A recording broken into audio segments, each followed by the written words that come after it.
नमस्कार। महापुरुषों का कहना है कि कविता हमें बेहतर इंसान बनने में सहायता करती है। इसलिए ये जरूरी लगता है कि कविता सब तक पहुंचे, सब कविता को जानें और समझें।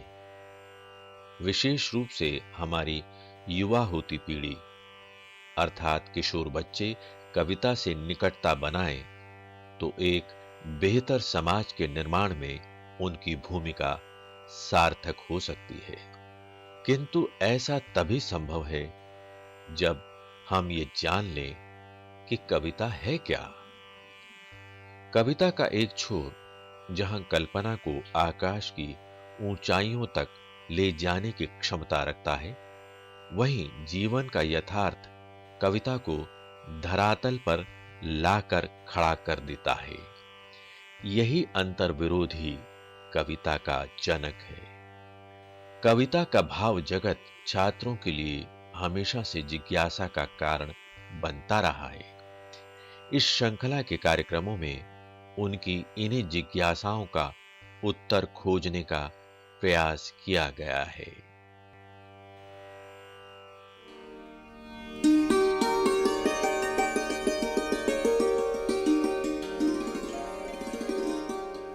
साथियों नमस्कार।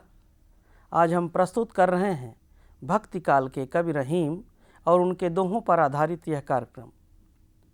रहीम के दोहे एनसीईआरटी की कक्षा 9 की हिंदी की पाठ्यपुस्तक स्पर्श भाग 1 में संकलित हैं।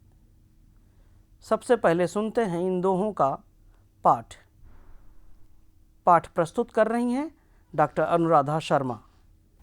रही मन धागा प्रेम का, मत तोड़ो चटकाए, टूट से फिर ना मिले, मिले गांठ पड़ जाए, मिले गांठ पड़ जाए।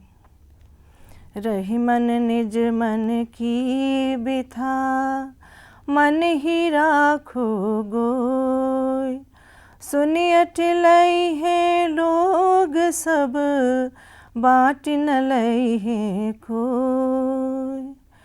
एक ही साधे सब सधे, सब साधे सब जाय, रही मन मूल ही सींचिबो, फूलई फलई अघाय।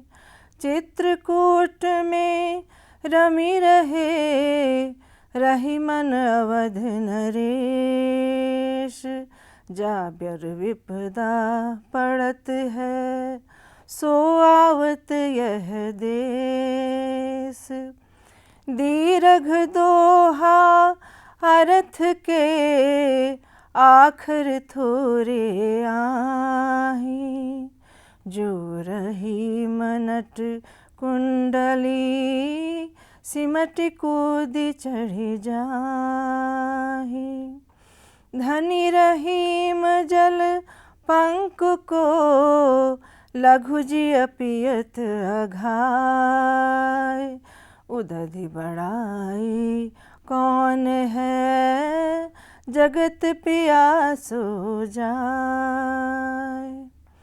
नाद रीझ तन देत मृग, नर धन हेत समेत, ते रहीम पशु से अधिक, रीझहु कछु न देत। बिगड़ी बात बने नहीं, लाख करो किनको, रही मन फाटी दूध को, मथे न माखन होय। रही मन देखी बड़ेन को, लघु न दीजिए डायरी, जहाँ काम आवे सुई, कहाँ करे तरवारी। रही मन निज संपत्ति बिना, को न विपत्ति सहाय। बिनु पानी जूं जलज को नहीं रवि सके बचाए। रही मन पानी राखिए बिन पानी सब सून। रही मन पानी राखिए बिन पानी सब सून। पानी गए न उबरे मोती मानुष चून। मोती मानुष चून। मोती मानुष चून। अभी आप सुन रहे थे डॉक्टर अनुराधा शर्मा द्वारा रहीम के दोहों का पाठ। अब हम रहीम के दोहों पर चर्चा करेंगे। चर्चा के लिए हमारे बीच उपस्थित हैं डॉक्टर अजय तिवारी। डॉक्टर अजय तिवारी दिल्ली विश्वविद्यालय के हिंदी विभाग से संबद्ध हैं। लंबे अरसे से हिंदी अध्ययन अध्यापन की दुनिया से जुड़े रहे हैं। भाषा साहित्य में एक विशिष्ट नाम है। उनसे चर्चा कर रहे हैं डॉक्टर हरिमोहन शर्मा। डॉक्टर शर्मा भी दिल्ली विश्वविद्यालय के हिंदी विभाग से संबद्ध रहे हैं। भाषा साहित्य की दुनिया में उनका भी विशिष्ट योगदान है। आइए देखते हैं उनकी बातचीत। नमस्कार साथियों, कवि रहीम पर बातचीत शुरू करने से पहले परिचय। मेरे साथ हैं प्रोफेसर अजय तिवारी। प्रोफेसर अजय तिवारी, आपका बहुत बहुत स्वागत है। नमस्कार। नमस्कार डॉक्टर साहब।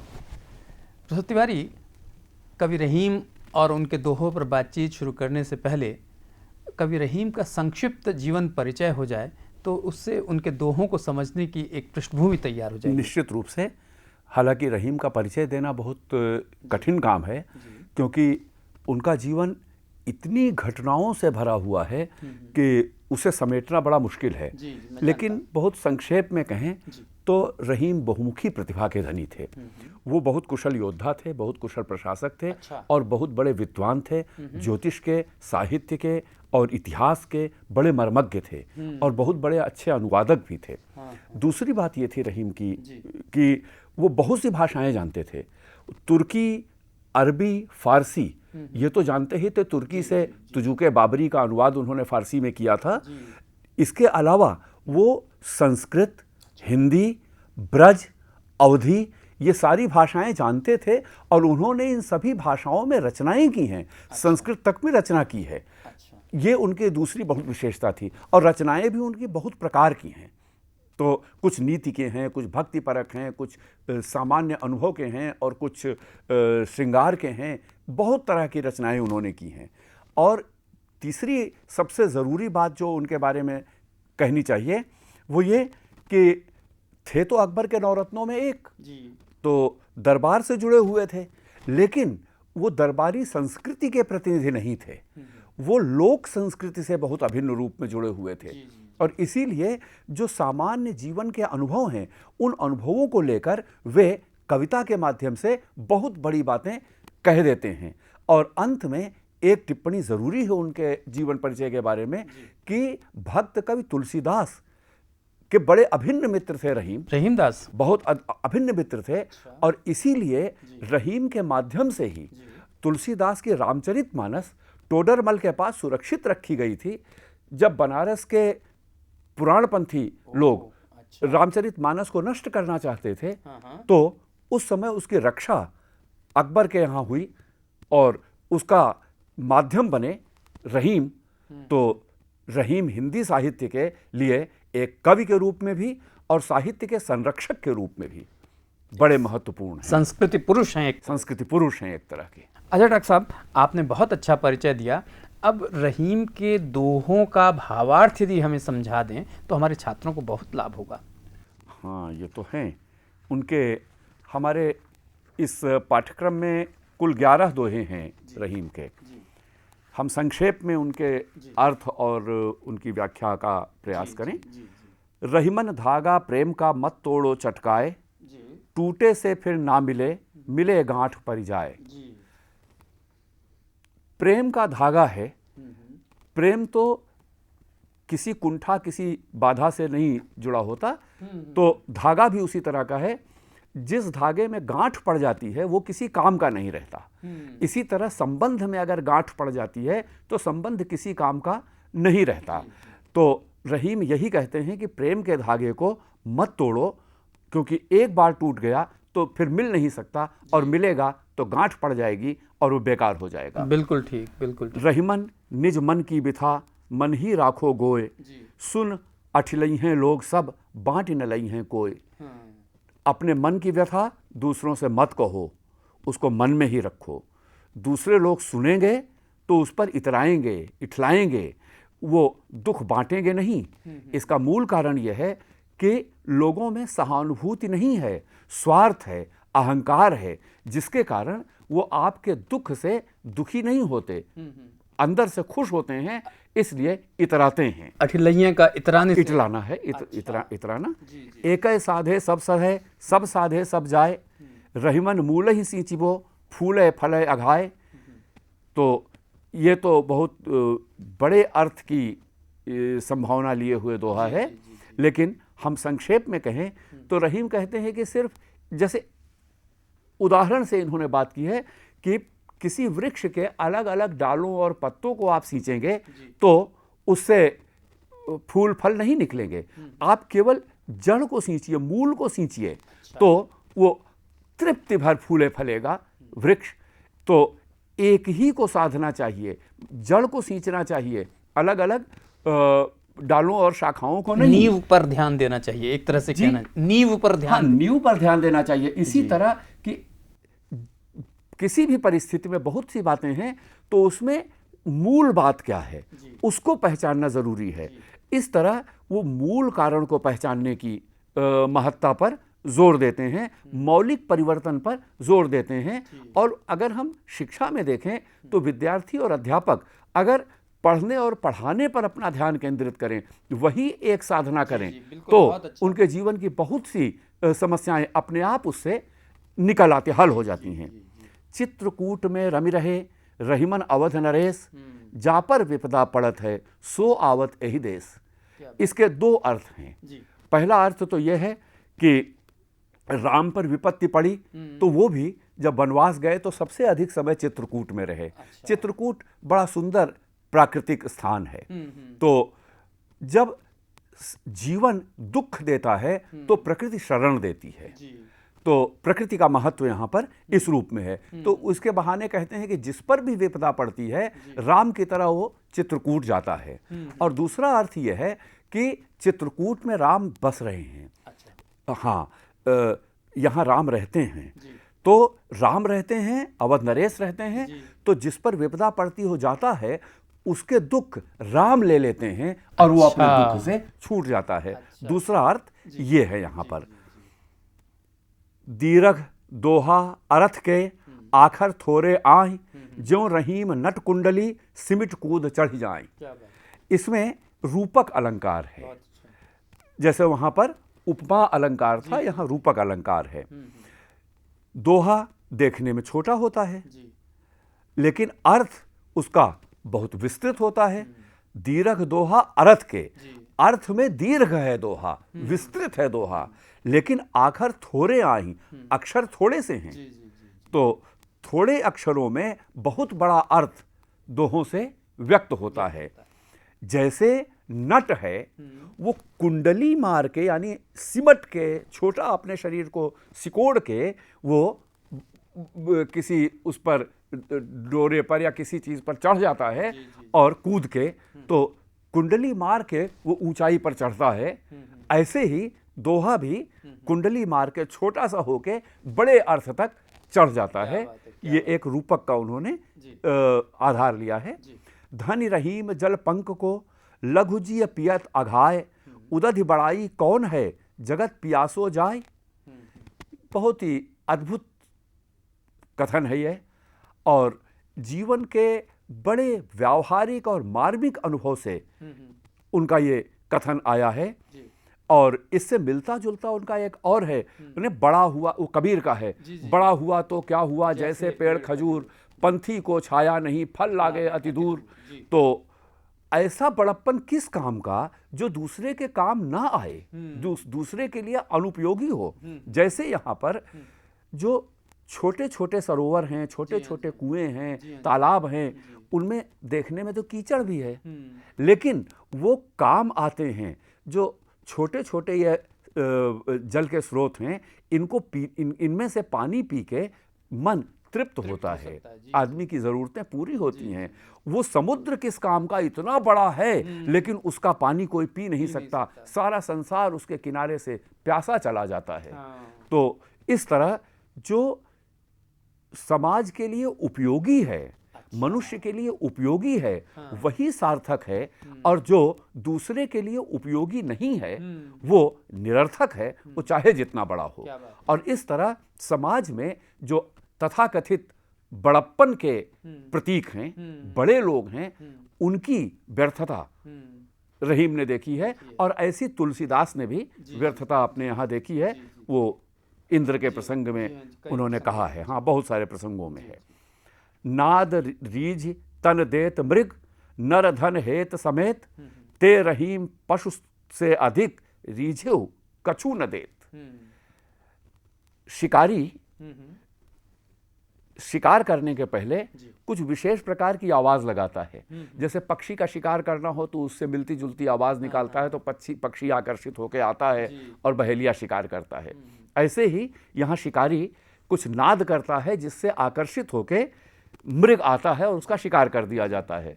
तो कहते हैं कि उस नाद पर रीझ कर हिरन अपने प्राण दे देता है। इसी तरह मनुष्य जिस बात से अपना हित समझता है वो भी एक तरह का आकर्षण है। आप उसकी खुशामद कीजिए तो खुश होकर धन दे देता है, तो वो उससे नर माने मनुष्य धन दे देता है।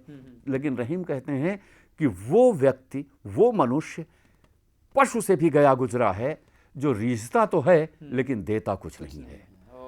और इस तरह आप चाहे जितनी उसकी प्रशंसा करें, लेकिन आपको वो उपकृत नहीं करता, आपको वो कुछ देता नहीं, आपकी ज़रूरतें पूरी नहीं करता, तो ऐसा मनुष्य जो दूसरों की ज़रूरत पूरी ना करे, वो नितांत स्वार्थी है, वो पशु से भी गया बीता है। बिगड़ी बात बने नहीं, लाख करो किन कोय, रहीमन फाटे दूध को मथे न माखन होए। ये भाव कुछ कुछ वैसा ही है जैसा उन्होंने कहा था मिले गांठ पर जाए, कि एक बार बात बिगड़ गई तो लाख कोशिश करो फिर वो बात नहीं बनती है। जैसे दूध फट गया तो उसे चाहे जितना मत हो उससे मक्खन नहीं निकलता। इसके माध्यम से वो यही कहना चाहते हैं कि जीवन में सावधानी का आचरण करो ताकि कोई बात बिगड़ने ना पाए। जो बात आसानी से संभाली जा सकती है उसको संभालो, बिगड़ने मत दो। और इस तरह नैतिक आचरण का एक सुझाव इसमें छिपा हुआ है। रहीमन देख बड़ेन को लघु न दीजिए डारी, जहां काम आवे सुई कहा करे तरवारी। यहाँ उन्होंने बड़ी महत्वपूर्ण बात कही है कि जीवन में जैसे बड़ी चीज़ों का महत्व होता है, ऐसे ही छोटी चीज़ों का महत्व होता है। प्रकृति ने बड़ी और छोटी हर चीज़ बनाई है, मनुष्य ने भी बड़ी और छोटी हर चीज़ बनाई है, और हर चीज़ का जीवन के लिए उपयोग है। आप ये ना समझें कि अब एक बड़ा आदमी मिल गया तो अब छोटे लोगों का तिरस्कार कर दें, क्योंकि अगर जहाँ तलवार का काम है वहाँ तलवार से काम लेंगे, लेकिन जहाँ सुई का काम है वो काम तलवार से आप नहीं ले सकते। इसलिए सुई का अपना महत्व है, तलवार का अपना महत्व है। जीवन में हर चीज़ का बराबर महत्व है, और आप इस बात को समझकर अपना व्यवहार तय करें, चाहे छोटा हो चाहे बड़ा, निर्णय तय करें। रहीमन निज संपत्ति बिना कोऊ न विपत्ति सहाय, बिनु पानी ज्यों जलज को नहीं रवि सके बचाए। आप देखें कि आज से 500-600 साल पहले भी संपत्ति का इतना महत्व था कि अगर आपके पास संपत्ति नहीं है तो विपत्ति में कोई आपके काम नहीं आता। संबंधों, मानव संबंधों को पैसे कौड़ी ने निर्धारित करना शुरू कर दिया है। ये बात रहीम के समय भी आ गई थी, वो इसको देख रहे थे। कहते हैं कि इस संकट में अपनी संपत्ति ही काम आती है। संपत्ति की तुलना उन्होंने पानी से की है। जैसे पानी के बिना जलज यानी कमल को सूर्य जीवित नहीं रख सकता। हाँ, तो सूर्य और पानी का क्या रिश्ता हुआ? जी, आप जानते हैं कमल पानी में खिलता है, जी, जी, उगता है, लेकिन सूर्योदय के साथ कमल खिलता है और सूर्यास्त के साथ कमल बंद हो जाता है। जी, तो सूर्योदय होगा, सूर्य आएगा तो भी कमल जीवित नहीं रहेगा अगर वो पानी नहीं है जहां कमल निकलता है। तो इसलिए सूर्य से अधिक आवश्यक पानी है, और कहावत भी है जल ही जीवन है। और इसीलिए आप देखें कि इसके तुरंत बाद जल के महत्व की व्यापकता पर उन्होंने एक दोहा कहा है, रहीमन पानी राखिए बिन पानी सब सून, पानी गए न उबरे मोती मानुष चून। यहाँ पर श्लेष अलंकार है, और इस तरह हम देखते हैं उपमा, रूपक, श्लेष और मोती मानुष चून, मां, तो इसमें अनुप्रास, तो अलंकारों का उपयोग बराबर वो करते रहते हैं, लेकिन उनका मुख्य ध्यान अलंकारों पर नहीं है। मुख्य ध्यान उस वस्तु पर है, उस विषय पर है, उस विचार पर है जो उनके दोहों से उभरता है। रहीम कहते हैं कि रहीम पानी बचा कर रखो, बिना पानी के सब कुछ सूना है। क्या कि पानी अगर चला गया तो मोती बेकार है। पानी का अर्थ मोती के लिए आब है। आब यानी उसकी आभा, उसकी चमक। तो और मानुष के लिए उसका आत्मसम्मान, उसका आत्मगौरव। अगर जिसका पानी उतर गया वो आदमी भी किस काम का। और चूने में पानी का अर्थ सिर्फ पानी, मैटर, वाटर, वो पानी है, क्योंकि चूना बड़ा तेज होता है, लेकिन जिस चूने का पानी सूख जाता है वो चूना मरा हुआ चूना कहते हैं। चूना मर गया अगर पानी सूख गया तो इस तरह पानी के कई अर्थ हैं। मोती के संबंध में उसका अर्थ है चमक, मनुष्य के संदर्भ में उसका अर्थ है आत्मसम्मान, और चूने के संबंध में उसका अर्थ है पानी, उसका जीवन, उसकी जीवनी शक्ति। और इस तरह रहीम बड़े साधारण प्रसंगों के माध्यम से कितने महत्वपूर्ण निष्कर्ष देते हैं। ये सारी बातें जीवन के लिए उपयोगी हैं। हमारे लिए रहीम इसलिए एक महत्वपूर्ण कवि बने रहे। डॉक्टर साहब, आपने रहीम के दोहों की जो व्याख्या प्रस्तुत की है, जो भावार्थ दिया है, वो बहुत अच्छा है। मेरे मन में एक प्रश्न है कि इन दोहों का मूल संदेश क्या है? हाँ, इतने प्रकार के दोहे हैं कि इनसे केवल एक संदेश तो नहीं निकलता, लेकिन इसमें 3 संदेश संक्षेप में कहे जाएं तो निकलते हैं। पहला ये कि मानव जीवन का आधार प्रेम है और मानवीयता है। और मानवीयता का अर्थ है परस्पर सहयोग, आपस में सहयोग। और इसीलिए जहां सहयोग के विपरीत है उसकी उन्होंने आलोचना की है।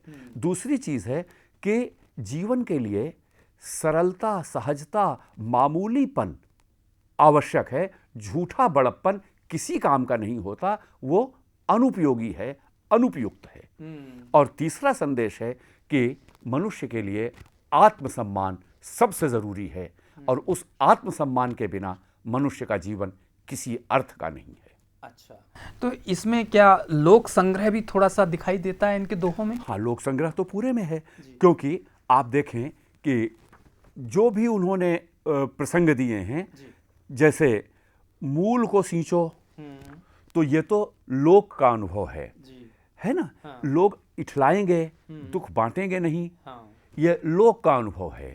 रहीम तो खुद जागीरदार थे, तो ये अनुभव रहीम का तो अपना उस तरह का नहीं हो सकता।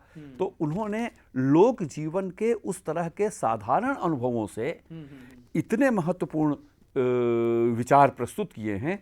और ऐसा हर जगह आप उनके यहाँ देखेंगे कि उदधि बड़ाई कौन है जगत पियासो जाए। तो रहीम तो खुद उदधि की तरह बड़े आदमी थे, जागीरदार थे, और इधर आगरे में तो ब्रज में थे ही वो। जौनपुर की रियासत उनको मिली थी, और जौनपुर के आसपास की वो अवध का क्षेत्र था, वहाँ उन्होंने अवधि सीखी। तो अवधि तो वहाँ के मामूली लोगों से मिलकर सीखी होगी। राजा के रूप में ही तो नहीं सीखी होगी। तो इस तरह आप देखें वो सामान्य लोगों में मिलते थे, उनसे भाषा सीखते थे, उनसे जीवन के अनुभव लेते थे। उन अनुभवों के आधार पर उन्होंने कविता में ऐसी बातें लिखी हैं।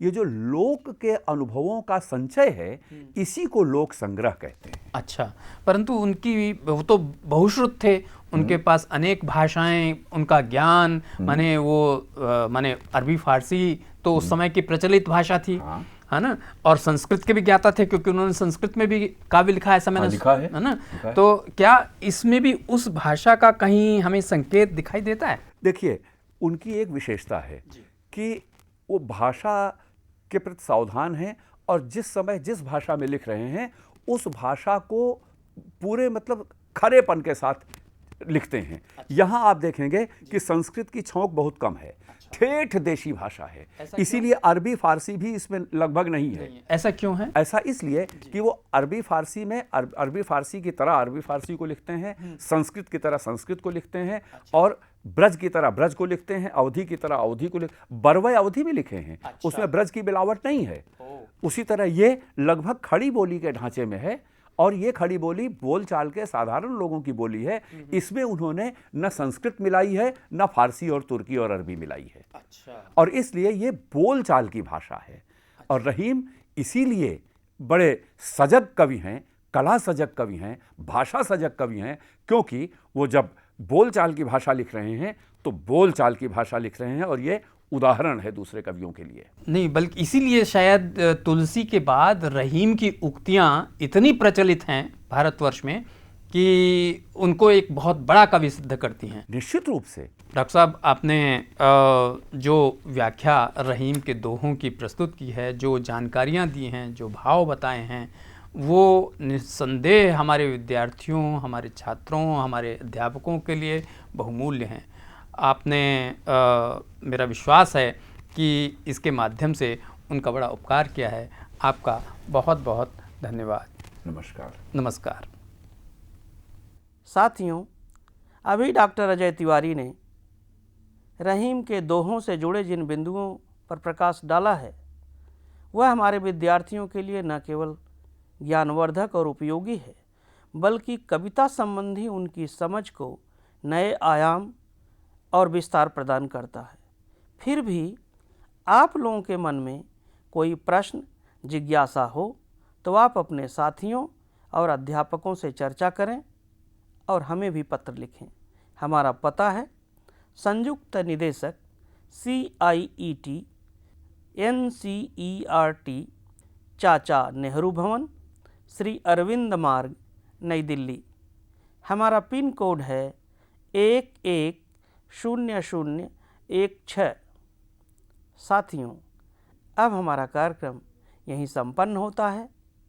अगले कार्यक्रम में हम एक अन्य कवि और उनकी कविता के साथ फिर प्रस्तुत होंगे।